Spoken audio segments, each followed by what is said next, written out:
I absolutely love storytelling. I especially love listening to beautiful witches tell the story of how their practice came to be. There is something so immersive about hearing a person's story of origin. A witch's story of origin is even more potent and powerful, in my very humble opinion.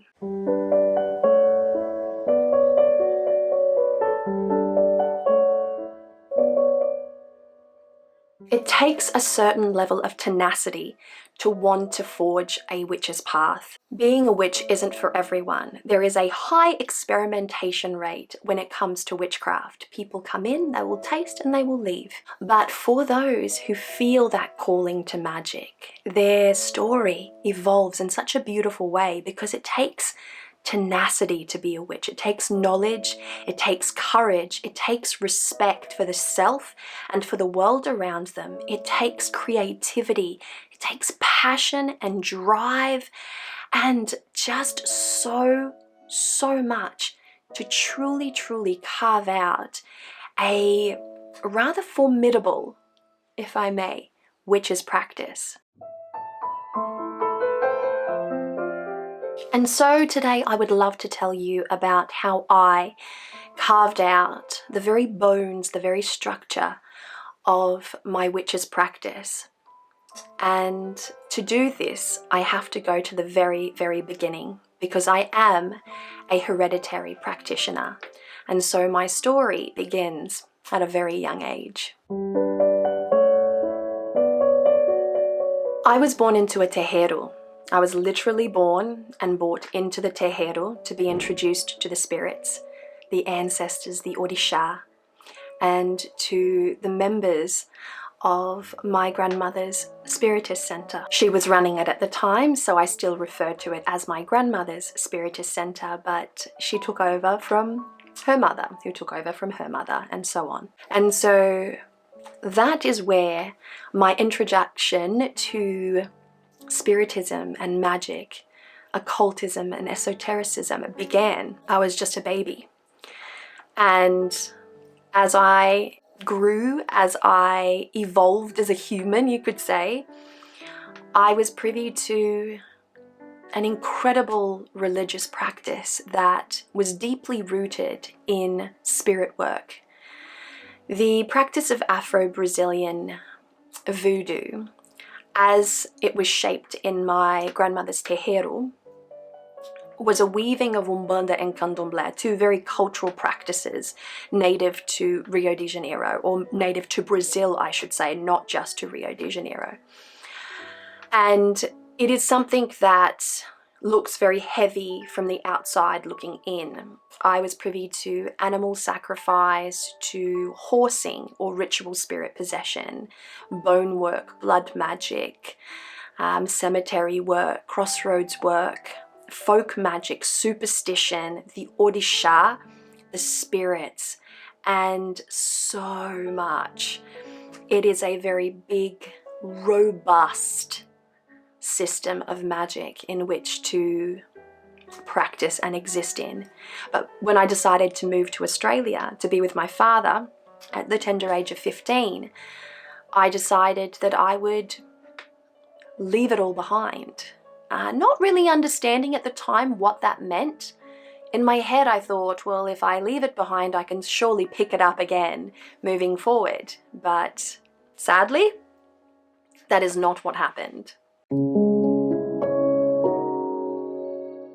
So for that first year of my life, I like to refer to that as the void. And what I mean by the void is the total absence of the culture in which I was accustomed to, that feeling of feeling out of place, that sensation of feeling disconnected, feeling far away, feeling a little bit lost, a little bit scared, all the things, all the feels, if you know what I mean. So yes, I was firmly in the void for the first year and a bit, maybe 18 months of my time here in Australia, which made immersing myself in the culture a little more tricky, especially because I was living in a place where there was no internet, obviously, at that time. It was during the 90s and there were no robust public transport systems, and so I was pretty much rooted in place with very little at my fingertips, which was a bit discombobulating to say the least. But one fine day, as I made my way to a news agency, I was introduced to a point of connection. This is what I'd been waiting for. This is the moment I had been waiting for. I was parched and I needed this.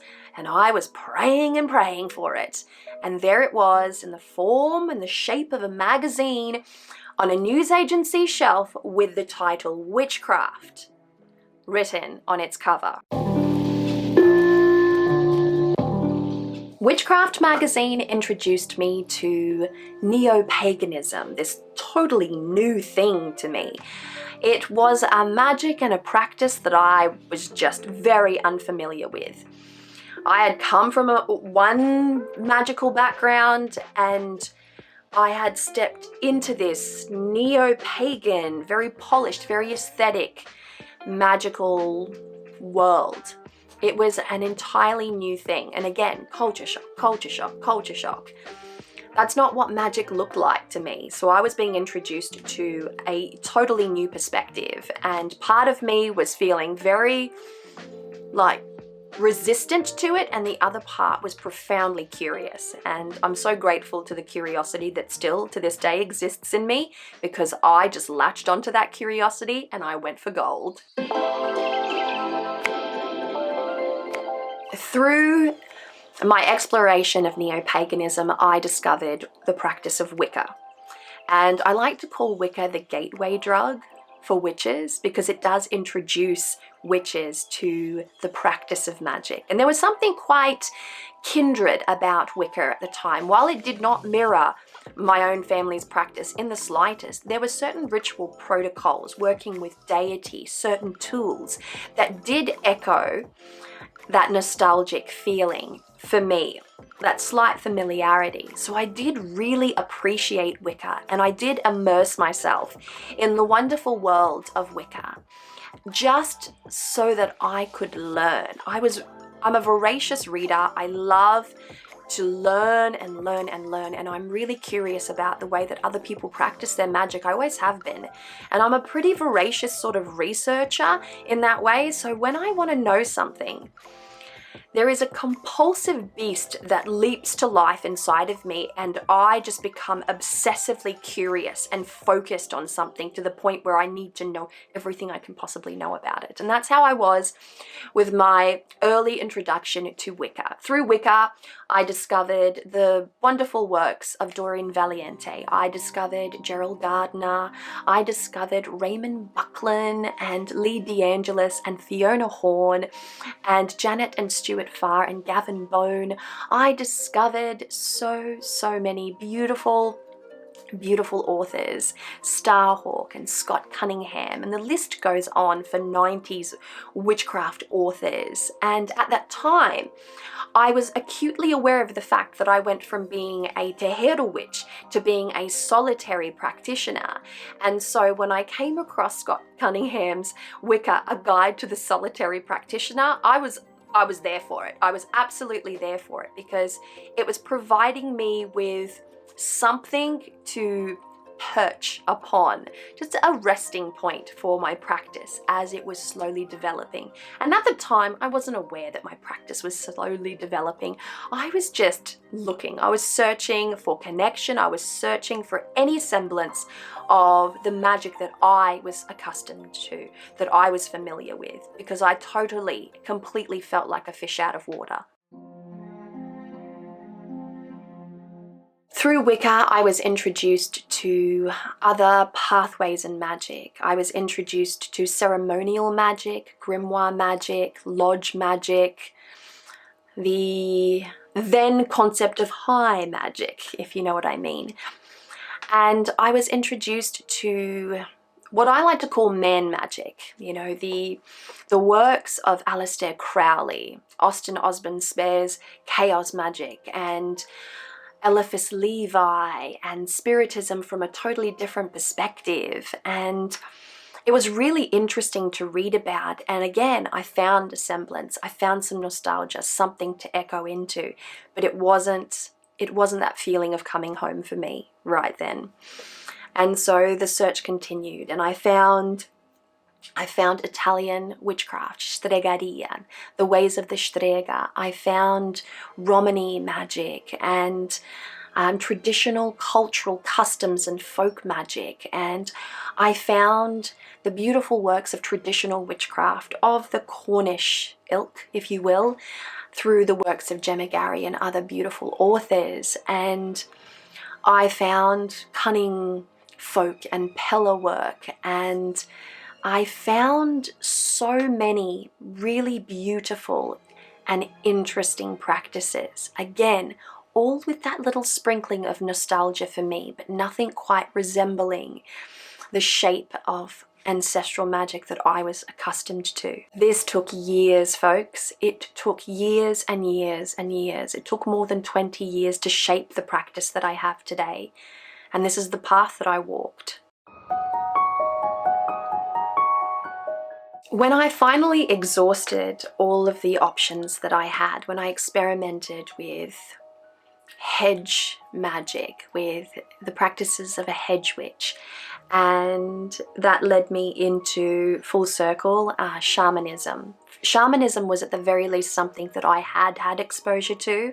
I had done work in the Amazon. Our terreiro went to the Amazon. We were very, very good at tribal immersion in that way. We had points of origin and points of contact for practices and healing work in the Amazon. And so I was at the very least exposed to South American shamanism at a young age. So that is definitely something that I could at the very least find a certain level of comfort in, but it wasn't my practice.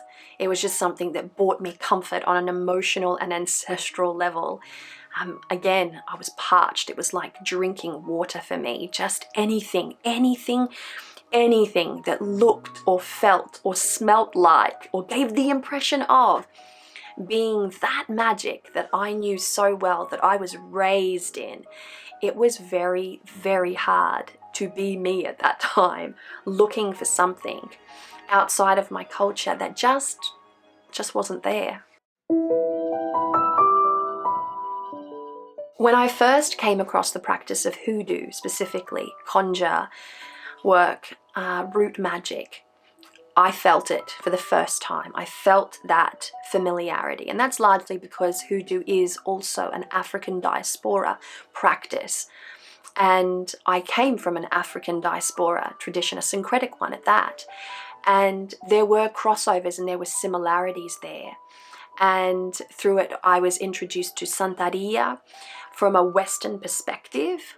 I was aware of Santeria from a cultural perspective, but this was from this Western perspective. And that was at that time that the internet had formally shaped itself, and suddenly I had access to ingredients that for years and years and years I had considered off limits.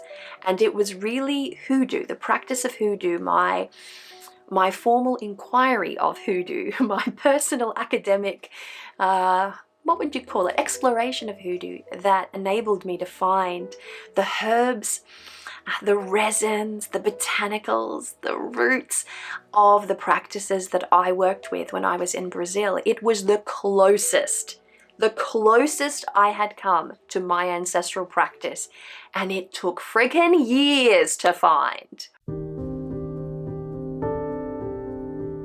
My practice today is entirely based on folk magic.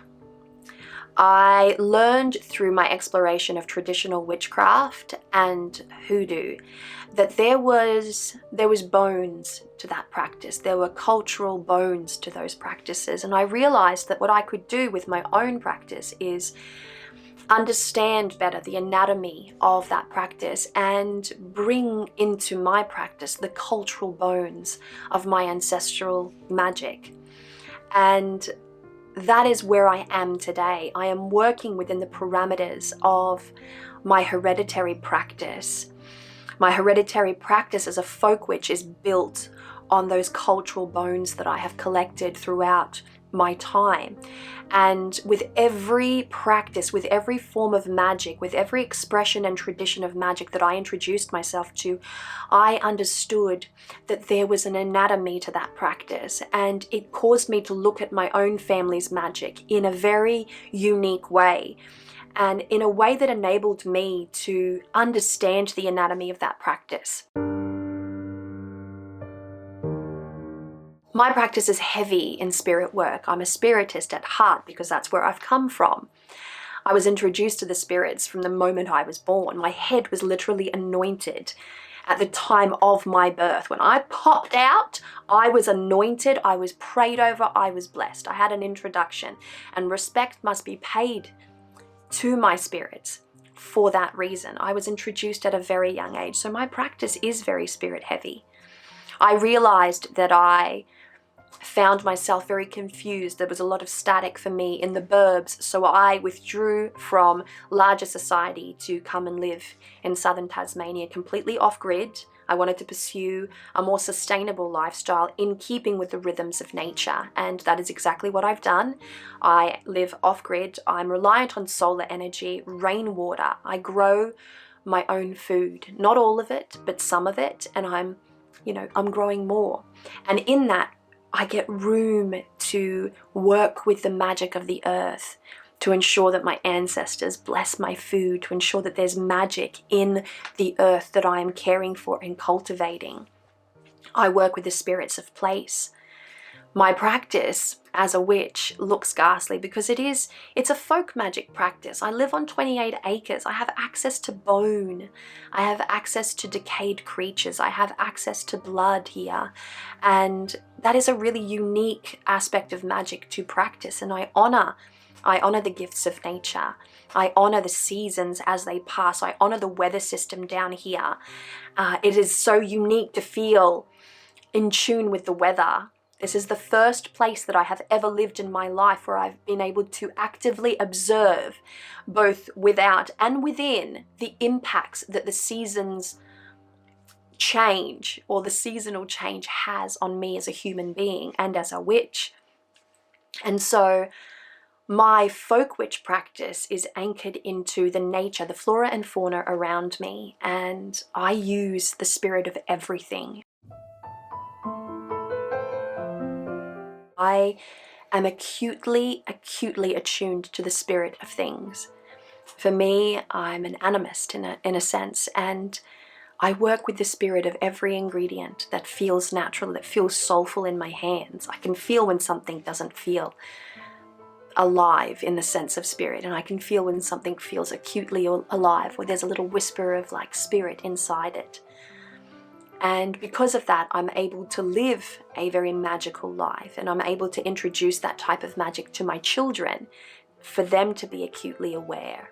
I like to talk to them about what this herb means and what that plant means and what this ingredient means and how you can use a pinch of this and a dash of that in magic. How you can draw sigils and magical symbols like I have on my wrist. And I do that for my children, and I have them understand that there's magic in absolutely everything.